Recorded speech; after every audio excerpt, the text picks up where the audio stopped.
Welcome to Worthy Ones, the video series where each and every week I share with you my thoughts and opinions on the newest issue ones that I read for the current comic book week and deem them worthy or not worthy. Guys, I'm Mike Spider Slayer. Welcome back to Comic Book Corner 2.0. If you love daily comic book content, you like me helping you make decisions on what comic books to buy, guys, you came to the right place. Hit the subscribe button. We got an extra supersized show for you today, as I have 9 issue ones to talk about, and the very first issue one we're talking about is a controversial one, so let's go ahead and get started. So the first book we are talking about is a book that's already canceled. It barely lasted a day, and that is a Red Hood issue 1. So this book is not worthy. It's not worthy for anybody, and we'll get into that in a second.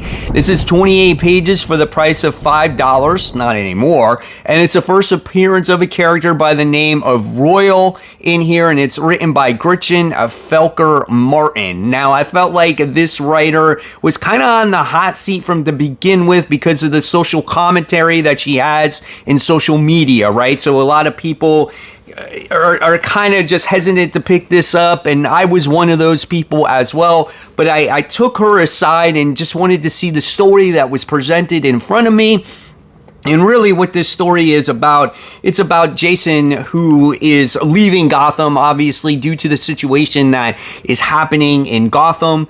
And he's trying to solve this murder mystery that's going on where someone is murdering the police, right? He comes across Huntress. They interact with each other for a little bit. The dialogue was a little bit corny, but it was not only a tough read because of that, but the writer doesn't even know any of the source material, so you can't dive into the history or the character traits or any of that. But even overlooking that, I said, okay, well, it feels more like an independent than anything, right? It's kind of like that murder mystery. But at the end of the day, again, it was just an okay story, but it wasn't anything great. And then I find out that she makes her presence known on social media again about the assassination to Charles Kirk. And unfortunately, she is happy that this man is dead and wishes that the bullet is okay. Like, seriously, what is wrong with you, dude? Like, oh my God. And because of the statements that are said on social media, this book is now canceled. It did not last more than a day. So if you thought that you were going to get this book, I don't know if the comic shops have it anymore. They could have tossed it, sent it back. Maybe people automatically said, take this book off. I don't know. But listen, when anybody says anything like that, no matter what you believe in, that's just cruel, dude. That's just absolutely and positively wrong. And I am happy that DC did the right thing and canceled this series. And hopefully, I'm sorry, you don't get another job ever again when it comes to writing comic books. My thoughts, my opinion. Obviously, you're allowed to say whatever you want on social media, and I guess I'm allowed to too. Obviously, just such a shitty thing to say. Let's move on.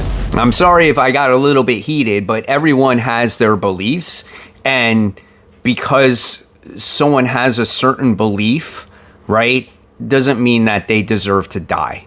And to wish that upon somebody, I'm sorry. It's just absolutely wrong. I don't usually talk about like politics and social media stuff like that, but this just really irked me and got under my skin, right? No matter what political side you're on, death to somebody is just not the right way to go, okay? So here we go. Let's lighten things up here. Let's talk about Court Children of the Round Table. This is issue 1. This is a 40-page comic for the price of $4. This is the first appearance of these kids, right? This is a DC comic book written by Tom Taylor, and the art is done by Daniel D. Niculo. I probably said that name completely wrong. But the artwork in this book is kind of cool, you know? I mean, you would think it's kind of like a kid's book in a way, right? And I would think this is I wouldn't say just a kid's book. I think this is an all ages book, right? And a good comparison to say that it kind of reminds you of a little bit of an anime style, or maybe like a I Heart Skull Crusher type of style of book.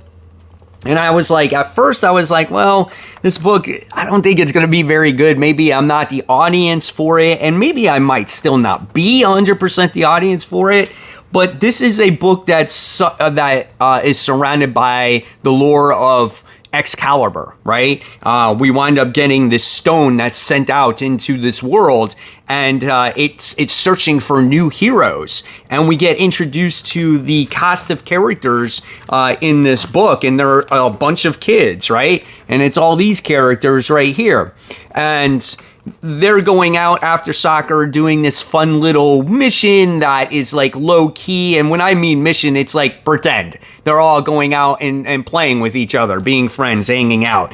And the next thing you see is this stone come, and it has Excalibur in it. And so what this stone is, it's searching for its next great heroes, and we get to see a character pull out Excalibur, and we wind up getting to see a character have the Lancelot, and we see all the other different weapons from Knights of the Round Table, and I thought that was really cool. And so this book for me was worthy. I really enjoyed it. I had a great time with it, and it definitely exceeded my expectations. I want to thank Jay for recommending this to me. He's the comic shop manager. He's like, this was better than I expected. He's like, you should try it. I'm like, all right, fine, why not? In a week where we had a ton of new number ones, I was like, let's try one more, right? So definitely, if you want something a little bit lighthearted after talking about something that just happened that's so dark, check out Court, man. I think that was a really good book. I wound up giving this one a B+. A nice all ages story, and it looks like you're learning something too a little bit. It Killed Everyone But Me. This is published by Mad Cave Studios. This is 28 pages for the price of $5, written by Ryan Perro, and the art is done by Lazita Condanisi.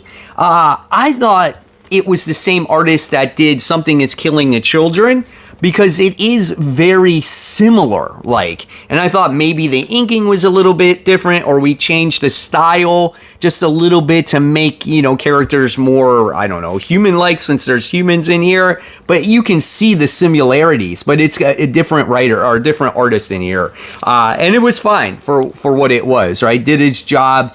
It was kind of a little bit bloody, a little bit gory. Certain action scenes, it was hard to make out what was kind of going on when someone was getting murdered, right?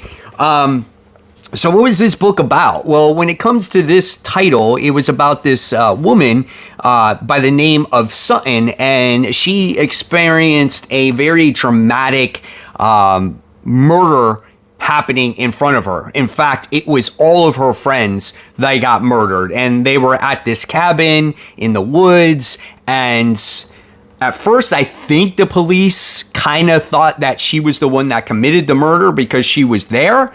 But obviously, she kind of pleaded her case. She was innocent. And we fast forward into the future, and we get to see her as an everyday mother, as she is a realtor as well. She's very rough around the edges. She's a tough girl, obviously, probably because of the experiences that has happened. And now recently, murders are happening again. Who is causing these murders, and how is it connected to our main character? Well, you have to read it to find out. And I felt that this book is worthy. I think Mad Cave is producing some really good stuff this year, and my hats are off to them. And it's just another independent company that is going out there and kind of kicking like Marvel's butt. I feel like Marvel is just kind of slowly going downhill here with all these other companies rising to the top, right? And when it comes to this book, it's very intriguing. You're going to want to read the second issue of this to see how this mystery unfolds. It's not a very long series. It looks like it's only 3 issues, but I was intrigued. So I'm going to give this one a solid B, and looking forward to the next issue. Next book we're talking about is The Undead Iron Fist. This is issue 1, published by Marvel Comics. 32 pages, price is $5 for this book. Jason Liu is the writer. The art is done by Fran Gallian. The artwork is pretty decent in this comic.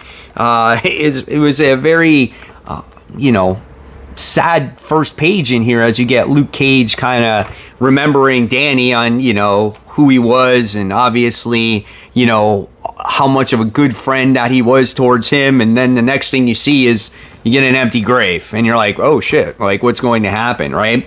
And then all of a sudden this book becomes like this crazy supernatural type of storytelling, which I didn't quite understand. Like, it looks like Iron Fist was climbing up through the depths of hell, and then that next thing you wind up seeing is he's in this apartment and he's trying to defeat these different types of demons that only he can see, and the normal everyday man sees them as regular people as well.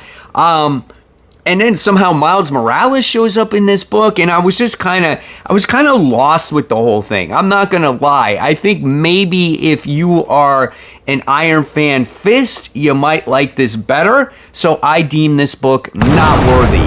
Not saying that it is a bad book. It's just like I felt like you need to understand more of the lore of Iron Fist to kind of get what was going on, because he also had his mentor in here as well. And so I just have never really read that many Iron Fist comics to really get into it. So again, if you are an Iron Fan Fist, you might give this another try. For me, I'm not going to continue it. There wasn't anything here to sit there and go, oh wow, I want to be an Iron Fist fan. So at the end of the day, for me, not new reader friendly, I wound up giving this one a C-. Let me know your thoughts and your opinions when it comes to this comic. Are you on the same side as me, or did you love this book? Survive, issue 1 from Bad Idea Comics. This book is 40 pages for the price of $6. Written by Robert Venditti, and the art is done by Doug Braithwaite. Gee whiz, I'm so bad. Here's the interior artwork. It's pretty intense, dude. There's like this submarine that's obviously underwater, right? And it's filling up with water. And right from the start, this is balls to the wall action, right? You have this man who's trying to survive. He's this Russian. The sub is filling up with water. Can he escape? And this book literally was a 5-minute read. The only reason why it was a 5-minute read, even if that, is because you're trying to appreciate the artwork that's going on and seeing if like you missed anything through the storytelling of the artwork in here. I don't think I've ever read a Robert Venditti book with less dialogue than this one. But all it is, really, it's about this guy trying to survive in the submarine, trying to figure out what happened. There was an explosion. The submarine's filling up with water, and then we see our Russian sailor come across the American spy. And it looks like these two are going to have to work together to survive. How do they survive? Well, again, you'll have to read to find out. I thought this book was worthy. It's just like a fun action scene or action movie. That's what this book actually was. And even though it was a 5-minute read, I still had fun time checking it out, because again, comic books are telling a story through pictures, and we don't always need so much dialogue to tell that story, right? So again, it wasn't the most monumental, groundbreaking comic I ever read, but I do like Robert Venditti as a writer. I'm curious to see what he could do when it comes to this series. So I gave this one a C+. It was good, but again, it's not the best thing. And when you only have 2 characters facing against a sinking submarine with water, it's like, well, how deep can you go with this, right? Unless they fight some mutant, like, sharks or octopus or something like that. I don't know. We'll see where it goes. Murder Podcast, issue 1. This is done by Ignition Press, a new publishing company. 24 pages, $5. This one's written by Jeremy Hahn, and the art is done by Mike. We'll just call him Mike T, because I can't pronounce that last name. The artwork is actually pretty decent in this comic. It opens up with a very gruesome scene. It's about this young female who is just doing kitchen stuff, right? She's making her lunch for the week. She has her earbuds in, and the next thing you wind up seeing is there's a new podcast that's, shows up on her phone, and she's like, oh, she gets a notification. She's kind of like, sure, why not, right? And then the next thing you wind up seeing is that she starts listening to it, and like she gets all distorted, and she starts repeating what's going on in the podcast. Her boyfriend or her fiance comes in, and the next thing you wind up finding out is while she's listening to this podcast, she starts stabbing this guy and starts like hitting him in the head with all these objects, and she doesn't stop until she actually commits the murder. And then once the murder happens, she gets freed from the control of the podcast, and then she doesn't remember a single thing what happens. And now the police are trying to investigate what's going on. In the meantime, you wind up getting introduced to the other major players that are going to be in this comic book going forward. Gives you a little bit of a description on who they are, and they're all into murder podcasts as well. And they're kind of like, oh, I want to get into, maybe we should do our own murder podcast, right? So the book does a decent job at kind of introducing all these characters. Might be a little bit overwhelming, but we wind up getting to see the one that really wants to create the podcast. And then the next thing we wind up seeing is somebody else trying to commit a murder because they're listening to a murder podcast. Pretty interesting book. I would say this one is worthy. Definitely had me on the edge of my seat. Definitely a good opener to this book. Seeing this woman like kill her fiance or whatever was really intense, and it kind of closes the same way as well with a great cliffhanger. So I'm just really curious to see the direction of this comic. It looks like it's going to go at least 8, 9, 10 issues from what I saw on League of Comic Geek, so I'm kind of excited to see how this thing continues. So yeah, if you want to check out a book that has some murder, some gore, and you like podcasts, hey, this one might be for you. I gave this one a B+. Looking forward to more here. Now, I know a lot of you guys told me that this was going to be your possible sleeper hit, and this was one of the ones I was on the fence about. Should I select it as being my sleeper hit or not?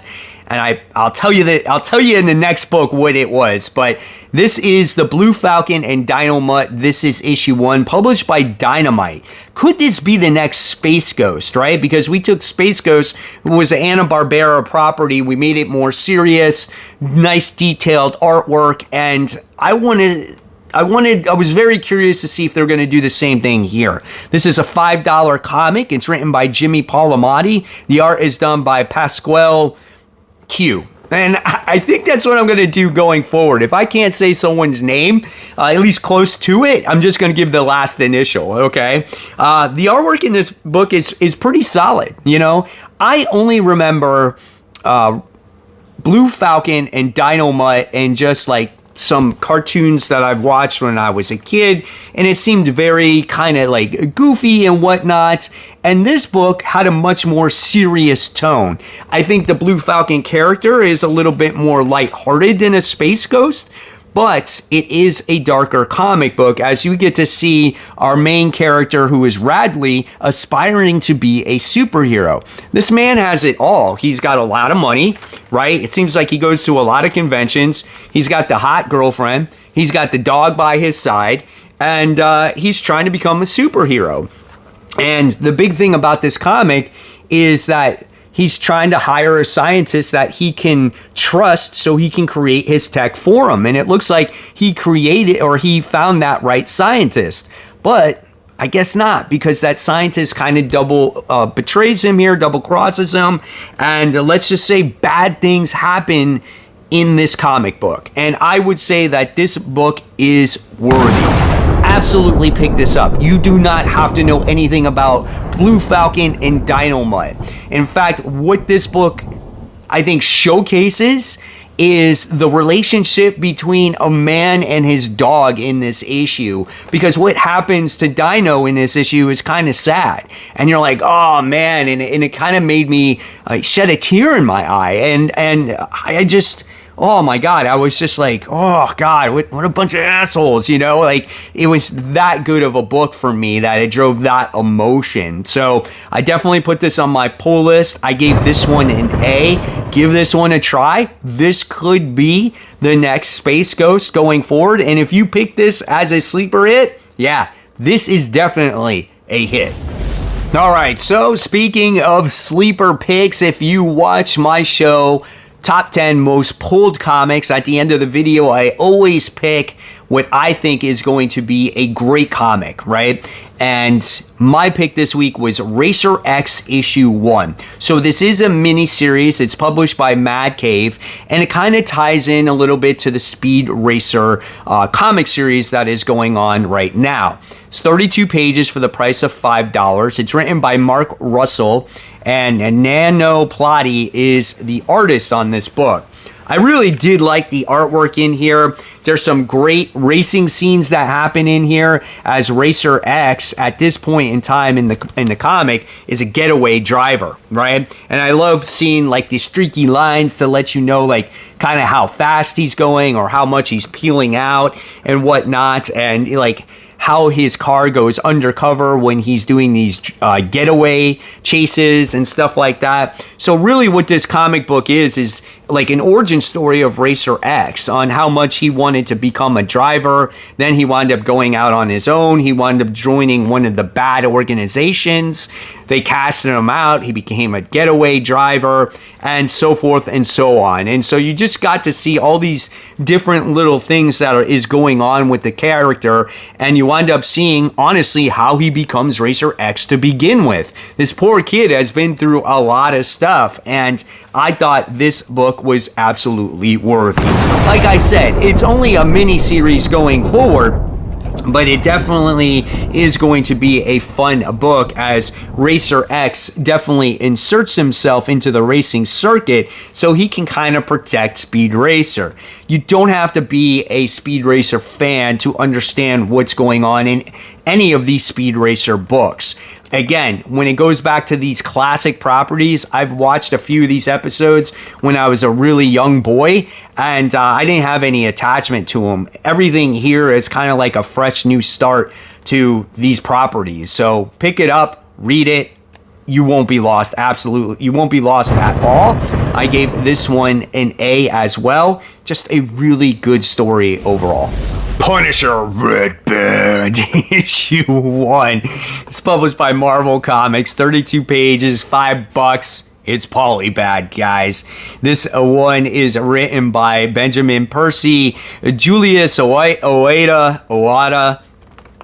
does the artwork. Let me tell you, when you're looking for a bloody or gory comic, if it's a Benjamin Percy comic, it's going to be bloody as it is. But being that it is a Red Band edition, this one does have, I feel, a little bit more of a darker tone, and I feel like it's a little bit more bloodier or gorier than we could expect from your average comic, but it doesn't like go insane all the time, right? But the artwork is really good. I love the way all the characters are drawn. Kingpin, massive, like the way he should be. This preacher in here, he's doing it. It's like confessional in here, and how does Kingpin fit in that little room, right? And then we wind up just getting to see Tombstone in this comic book, and he just looks very evil and menacing. And I'm like, oh man, that's how I want to see Marvel's gangsters, right? Just very dark, very evil. No mercy, right? And when you look at Frank Castle in this book, right from the start, you know, he's all bloodied and bloodied up and doing this mission, and it's just like, look at that. That's just very intense. Now, what is this story about? Well, this is a story when it comes to Frank that doesn't have any memory. He wakes up, he's supposedly doing things that he knows how to do, but he doesn't remember his name, right? And he's blowing up ships, he's shooting out people, it's just balls to the wall action right from the start. And what happens is he winds up getting severely injured, and we wind up seeing him wash ashore on a beach, and this old lady finds him and like brings him to her home. And and Frank tries to like fix himself up, right? He's like pulling bullets out of his arms and stitching himself up, and meanwhile there's certain crimes that are going on in New York, and Kingpin's like, I'm done playing the good guy, I'm gonna clean things up my way, I'm gonna get my guys to do things. And you get freaking Tombstone that has chopped up bodies, you know, putting them in through some like meat grinders or pipes or something like that, and it's just totally insane. And then, you know, Frank Castle wakes up and he kind of has an idea of somebody did something to me to not make me remember who I am, right? So this book is absolutely worthy. I absolutely loved every single page of this book. Is it Red Band edition, like Red Band worthy? I don't know. I don't think you really need to put a poly bag on comics when you see so much blood in other comic books already, especially in Benjamin Percy comic books, like Predator vs. Spider-Man. There was a lot of blood and gore in that one, and same in like Predator vs. Wolverine, his Ghost Rider books, his Sabretooth books. Like, he has all that. That's what he constantly does. He is like in the darker world of Marvel universe, and it works for him, and that's why I like him as a writer so much.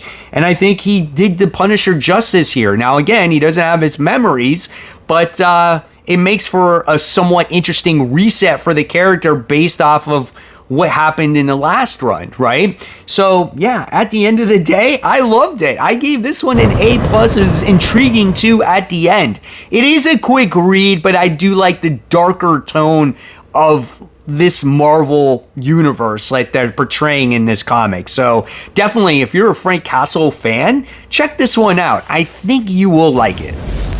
And there you have it, guys. There are my thoughts on those newest #1s. Again, sorry I got a little emotional in the beginning, but things like that just piss me off, and that book does deserve to get canceled. So DC did do the right thing, in my opinion. Do you agree or disagree? Leave me your thoughts in the comment section below. There's more content right here for you guys to click on. You can see all the comic books I picked up for the current comic book week in my haul. And don't forget to check out After the Poll on Monday as I cover the rest of the comics.